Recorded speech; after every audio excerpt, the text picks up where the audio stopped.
Şimdi bugün çizgili kazağımı bitirmek üzereyim.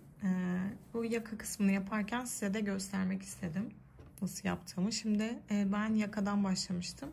Kolları ördüm. Şimdi de yaka kısmını öreceğim. Ön kısımdan ilmekleri toplayacağım. Buradaki ilmekleri öreceğim ve ikiye katlayıp yakayı birleştireceğim. Dikim yapacağım. Şöyle ense kısmına çeviriyorum. Çünkü başlangıç ilmeklerim ense kısmında olacak. Bunun ortasından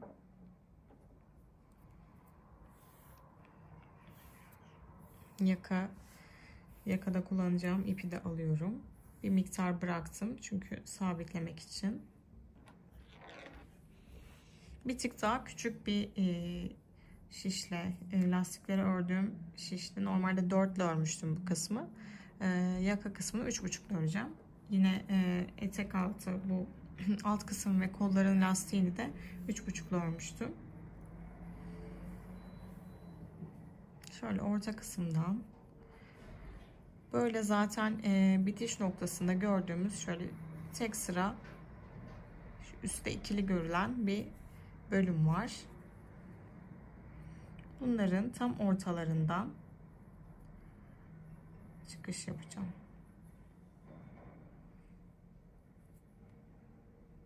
Şurada mesela şöyle delikler oluşacak. Biraz daha yapmaya başladıkça zaten iyice görüyor olacaksınız.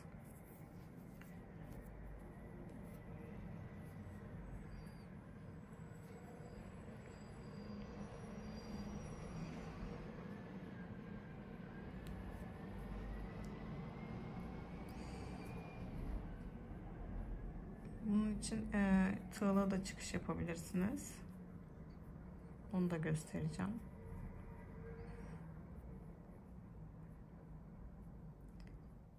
Gördüğünüz gibi ilk boşluktan batıyorum. Şu an ense kısmındayım.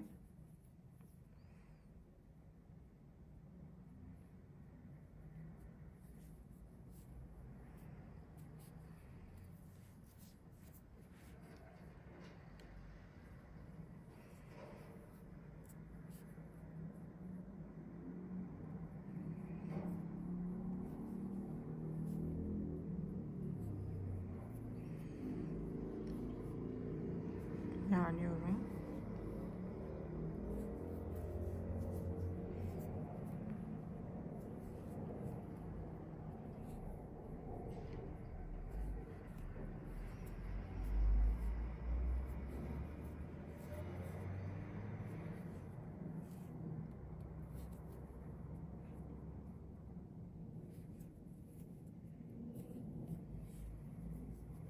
Böyle bu şekilde görünüyor.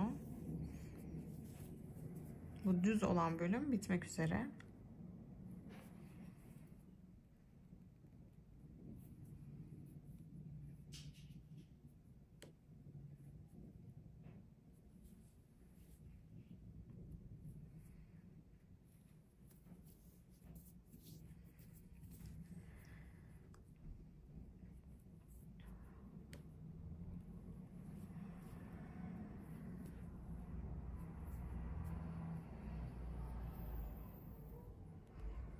Burada da şöyle boşluk oluşmaması için çaprazda da köşelere batıyorum. İpim biraz bölünüyor, o yüzden düzeltmem gerekiyor. Şimdi şurada biraz örmeden kaynaklı bir boşluk oluşmuş. Onu kapatmak için şu köşeden alacağım.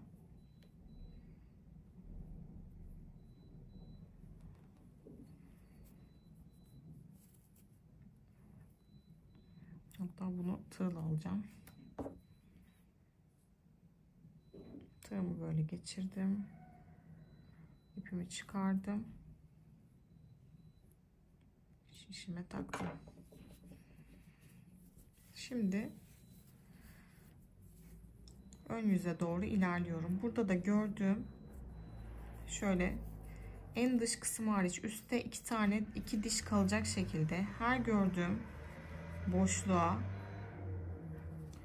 batıp ilmek çıkartıyorum. Benim ipim çok bölünüyor. O yüzden ekstra dikkat etmem gerekiyor.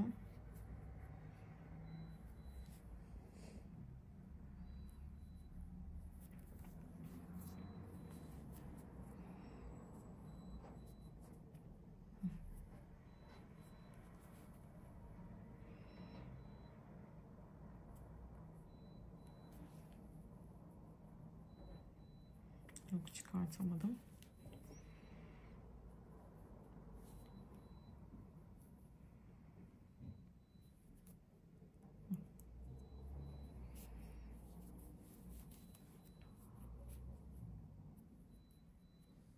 Şimdi yine şuradaki boşluğa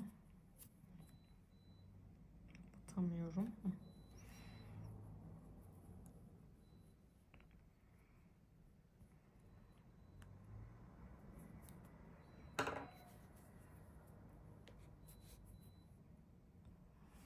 Biraz aşağıya kaymışım.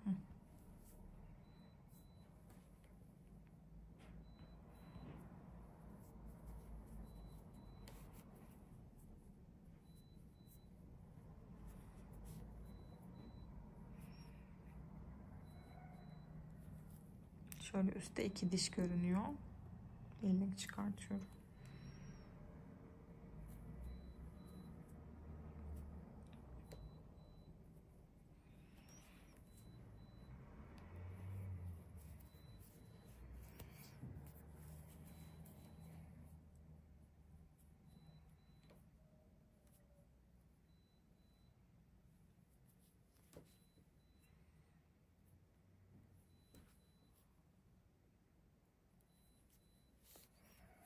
Şimdi şu ön kısma kadar aynı şekilde ilmekleri çıkartacağım. Şimdi köşeye geldim. Bu köşede de özellikle botluk oluşmaması için batacağım. Yine alamıyorum. Şimdi ön taraftayım. Burada da iki diş değil de ikincisinden, şu ikinci boşluktan batacağım. Çünkü delik oluşabilir. Bu şekilde ikinci boşluktan 1 2 buradan battım.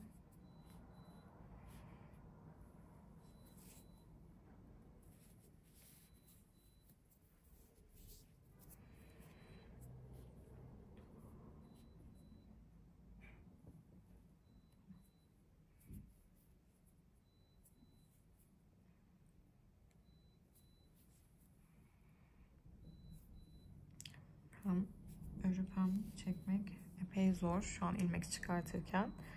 Burada da yine bu köşe kısma kadar ikinci boşluktan, şuradaki göstereyim, biraz daha açayım, ikinci boşluktan batıp ilmek çıkartıyorum. Şimdi yine köşe kısma geldim. Bu sefer yine orada iki diş bırakarak, üst kısımda iki diş bırakarak ilmek çıkartıyorum.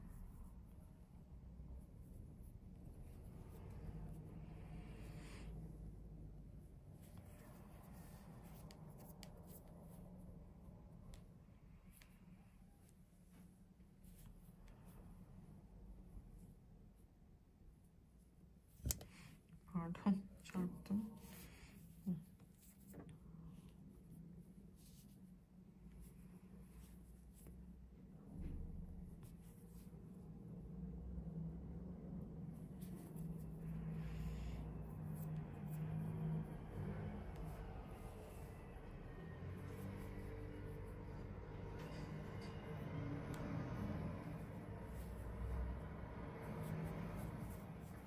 Şöyle göstereyim.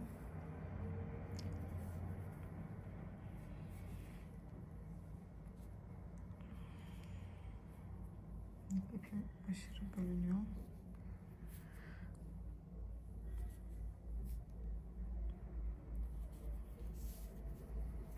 Şimdi tekrar ense kısmına doğru yaklaşıyorum.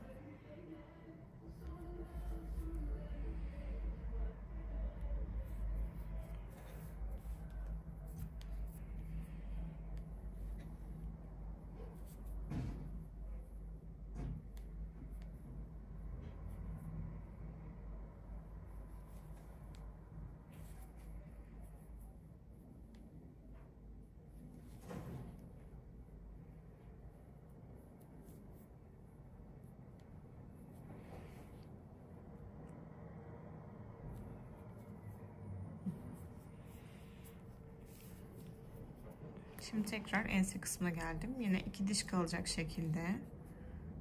Köşelerde özellikle köşelere batmayı ihmal etmiyorum. Buradan da yine çıkamayacağım.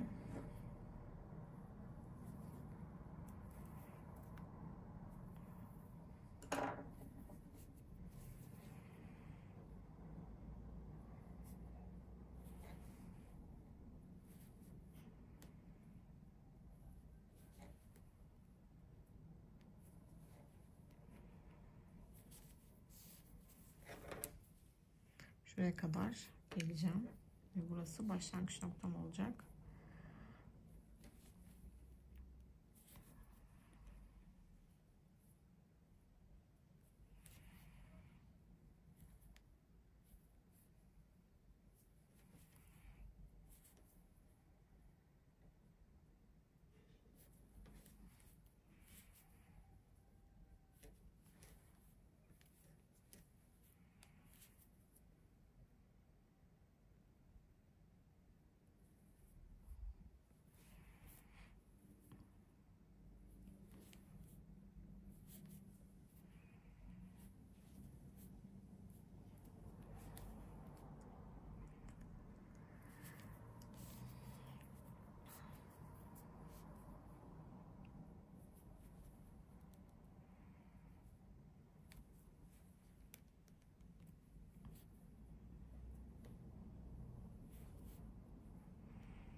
Tamam. Buraya bir tane işaretleyici, başlangıç noktamı belli eden bir işaret koyuyorum.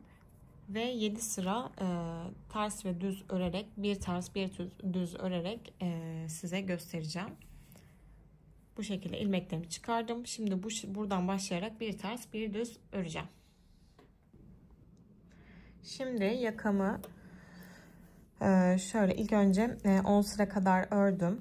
Sonra bir ters bir düz olarak ördüm. Sonrasında 2 sıra şu katlama kısmına gelecek olan yeri bir düz, bir tane ipimi öne aldım.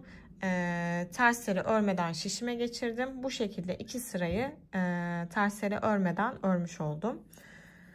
Ondan sonraki 10 sırayı da tekrar bir ters bir düz olarak ördüm. Sonra benim için yeterli ölçüye ulaştı. Şimdi bu ikiye katlama kısmını gerçekleştireceğim. İnşallah çekebilirim. Şu an tam önümde olduğu için biraz zor görünüyor ama göstermeye çalışacağım. Burada da dikkat etmem gereken şey bu hiza kendi hizasına denk gelmesi. Çünkü bu sefer yamuk olmuş olur. O yüzden şu hizalara denk gelmesine dikkat edeceğim. Tam çünkü şöyle şu şekilde birleştireceğim. Yani aynı sıra aynı sıranın üzerine denk gelmesi gerek. Bir tane ilmeğimi ördüm. Bir tane düzü ördüm. Şimdi şu şekilde yapacağım.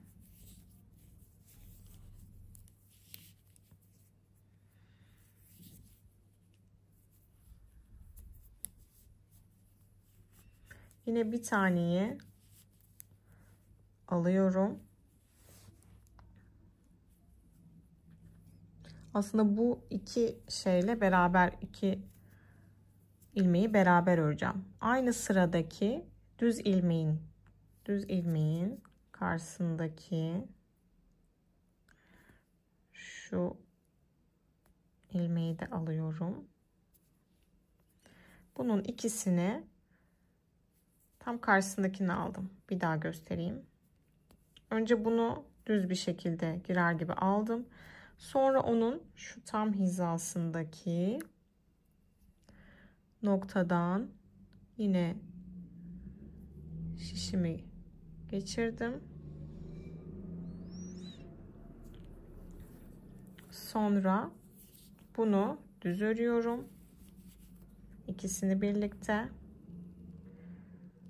Biraz zor çıkabilir. Düz ördüm. Sonra bunları bıraktım. Bu ilk ördüğüm ilmeği üzerinden geçirip bunu kapatmış oldum. Şimdi tekrar aldım. Karşısındaki ilmeğe baktım. Karşısındaki sırasına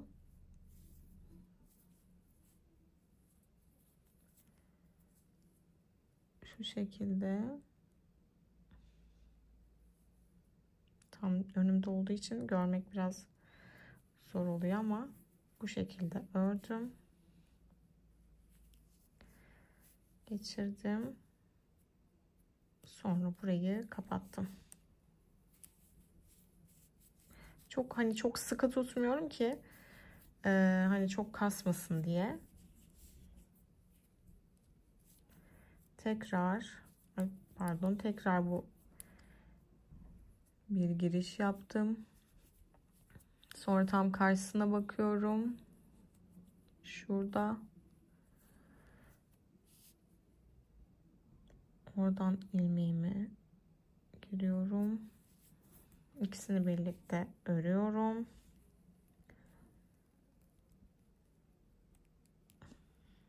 Çıkamıyorum.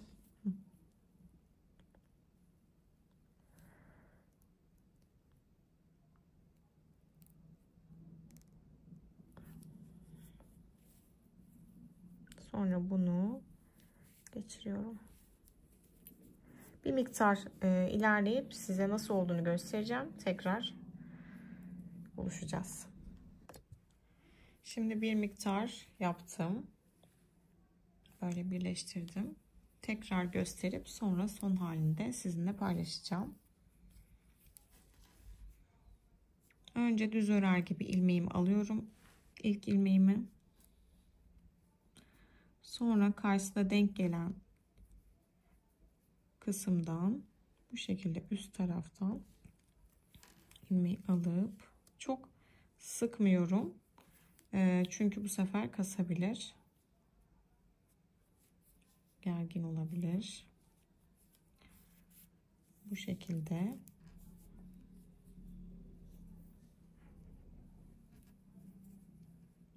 hemen yanından sadece tek ilmekten çıkıyorum çünkü kalın olmasın diye.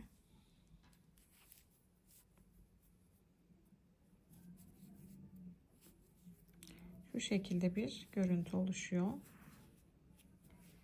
Şimdi hepsini bitirip son halini sizinle paylaşacağım. Karınca gelmişti, onu çekmeden olmaz.